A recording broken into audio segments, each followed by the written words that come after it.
So just wanted to fall back in and give you guys an update. It's been a while, as you keep reminding me, it's been a while since you've heard from me, and so I wanted to come in and give you an update and tell you what's been going on. First, I have on this cute little head thing, not because there's something wrong with my hair. I'm not losing my hair.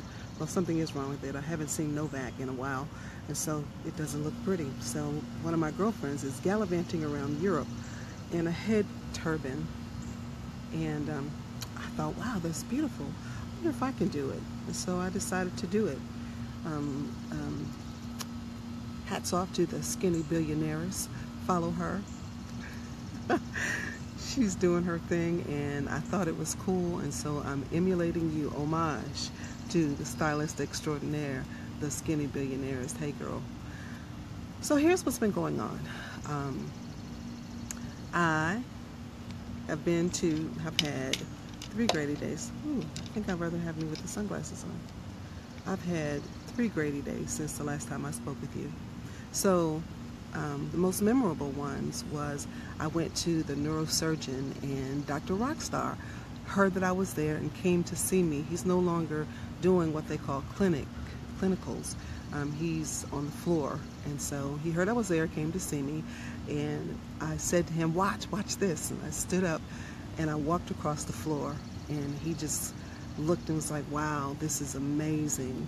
And he sat and explained to me that only 20% of the people who have had thoracic spine surgery ever get to walk again. And Dr. Goldberg, I believe his name is, told me that one time before, but to hear it out of Dr. Rockstar's mouth was just amazing. And so I walked across the floor to him and I gave him a hug, and then he went on in to tell me about what was going on with my body as I waited for the doctor to whom I'm already assigned to come see me.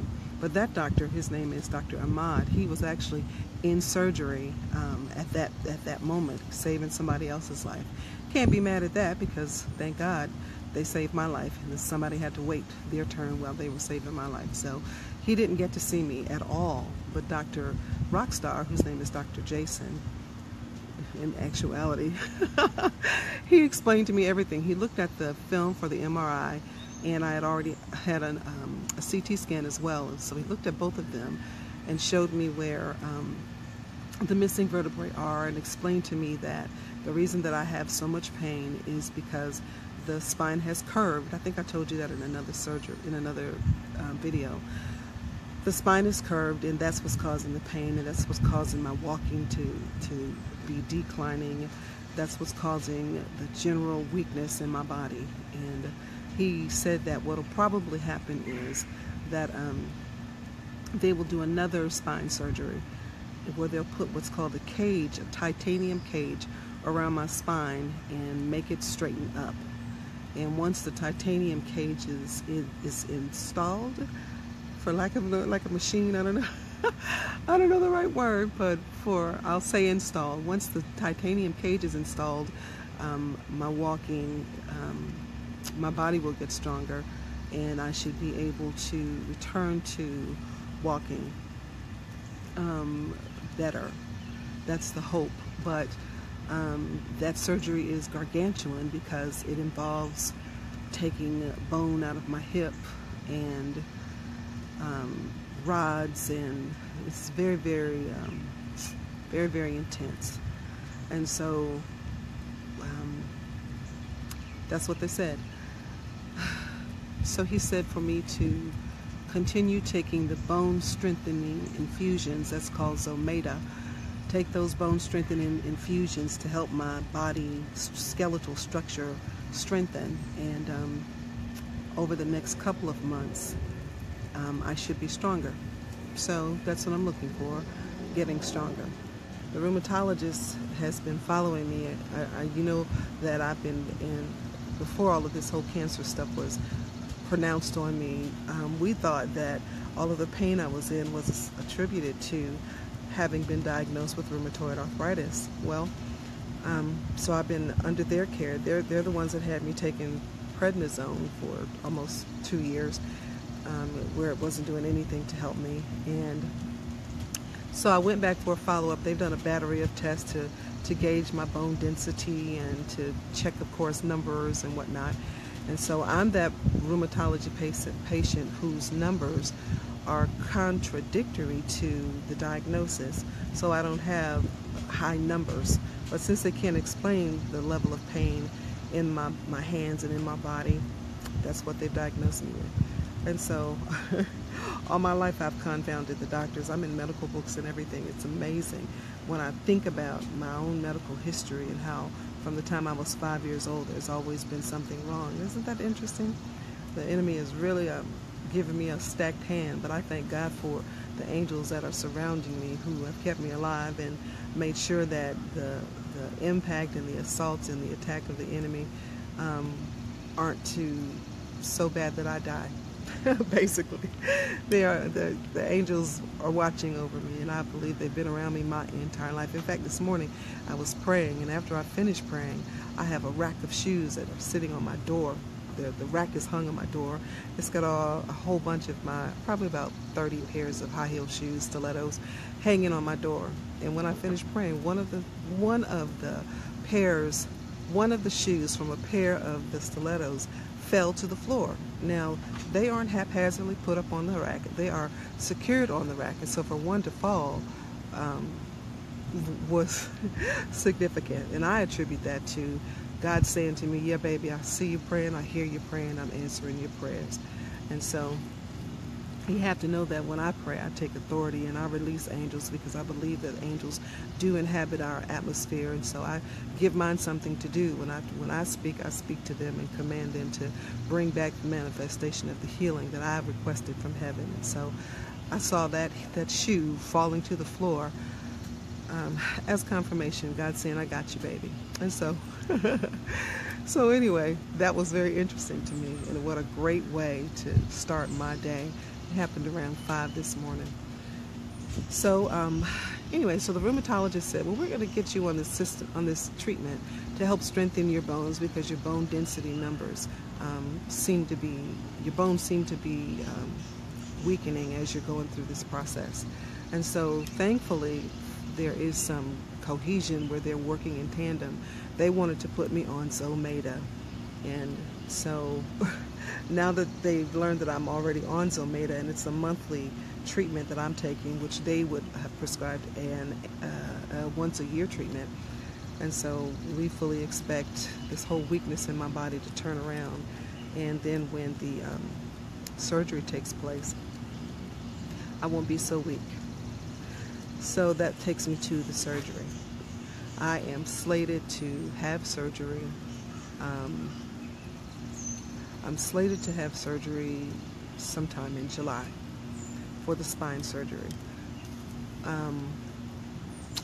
And sometime late July or early August. And I'll keep you posted on that and let you know when it happens.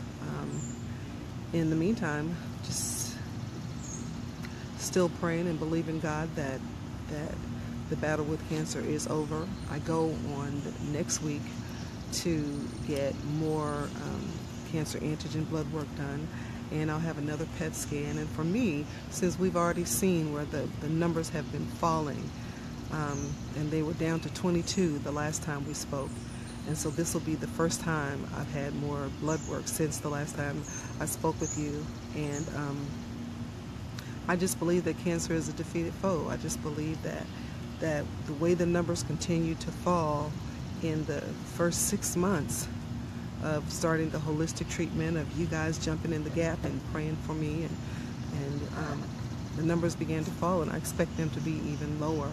And so I don't expect any problems when we do the spine surgery, because the cancer's already gone. I just believe that. I just believe that.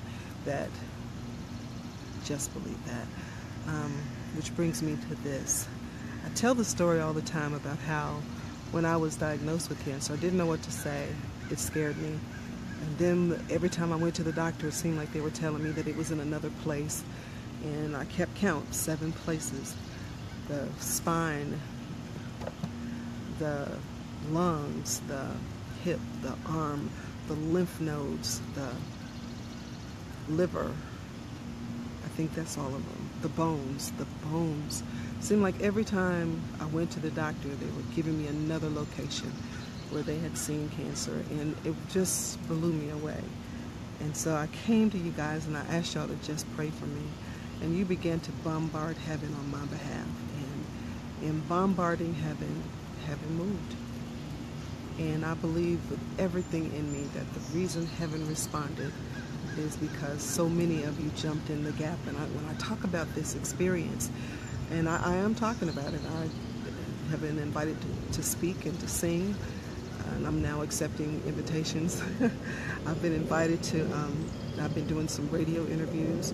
So I am talking about you, Facebook, my Facebook people, the Facebook nation, the champion nation. How about that?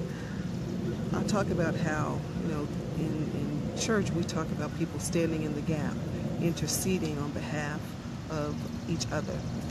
And so I talk about how you didn't stand in the gap. When I called and asked for help, you guys ran and jumped in the gap and began to bombard heaven with prayers on my behalf.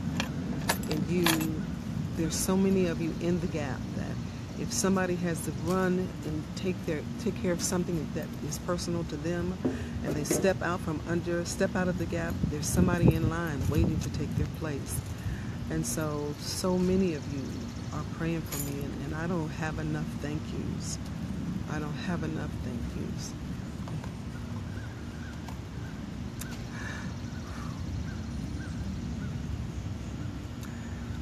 For how you intervened and interceded and bombarded heaven. And you hit heaven so hard with your prayers for me that God heard you and said, yeah, and that's the only way I could be sitting here. I'm supposed to be almost dead by now. I'm supposed to be, unable to walk. I'm supposed to be so heavily dependent on somebody taking care of me that nothing else was possible. All of that is supposed to be happening. But I believe that because you prayed so fervently for me, that your effectual and fervent prayers truly availed. And God said yes. I believe that with everything in me. And I'm writing the song, I Don't Have Enough Thank Yous. And speaking of songs, doing a whole bunch of stuff right now. I've written some choir things, I've written some jazz things, I've written some funky things because I'm in a praise mode right now. I've written some funky things. You're gonna hear from me. I just spoke with the first producer I'll be working with on Saturday, and we're going in the lab this week or next week. As soon as his schedule clears up where he can get me in, I'm going in the lab, and we're gonna put down 2 funky praise songs. And I promise you, you're gonna love them. Let's see. So, just to wrap this up, have another Grady Day next week. On that Grady Day, that's on the 5th. And so on the 5th, I'll go and get the blood work done so we can again measure the cancer antigens, and then have a PET scan done. And I'll also get the infusion done on that same day. On the 7th, I'm going to the plastic surgeon because it's time to get some symmetry. I've been walking around with an A and a Z cup for a couple years now, and it's time to get some symmetry. I want everything that I'm supposed to have. And so that's the 7th. I'll talk with the plastic surgeon and get that scheduled. And that'll probably happen the following week. And then I go back to Grady for the final consultation before the 2nd spine surgery, the end of July, and then spine surgery around the 1st week of July. So that's what's happening in my life. I am still pressing forward. I still refuse to quit. I don't get out a whole lot, but when I get out, I do it big. I was at the Tamala Man concert this past weekend, thankfully, to my new friends who wanted me to do something, hang out with them, and I did. Did the Steeple Awards, that was my other big thing. And so today I'm doing the family cookout. And I'm sure I'll be in for the rest of the week, because all of that, whenever you see me out, it's a huge undertaking, not just for me, but for the people who come and get me, because it's more than a notion. I come with some stuff. I got my companion who seems to stay with me all the time, and I'm grateful for those people who want to get me out of the house and don't mind the drama that comes along with getting me outside of the house. There's something else I wanted to tell you. Oh, when I was at the Tamla Man concert, people walked up and were hugging me and so giving me all these warm welcomes and good to see you. And my friend Andre hugged me 3 or 4 times, talking about how good it was to see me. And I can't tell you how valuable those moments are. You know, being someone who basically lives alone, I don't get hugs every day. And so when you guys hug me the way you do and show me such great love, it is special, more special than I could even begin to say. So thank you for every hug. Thank you for all the inboxes where you've asked me what's going on and said, we haven't heard from you, we need to hear from you. Thank you for all of that. I appreciate you. I don't have enough thank yous, I promise you. I don't have enough thank yous. It's good to see you every time I see you. It's good to hear from you every time you inbox me. When people ask me to call them and pray with them, I do that. It's good to be able to have that trust that I'll answer the call and I'll pray for you and pray with you. And I do stand in agreement with you when I pray for you.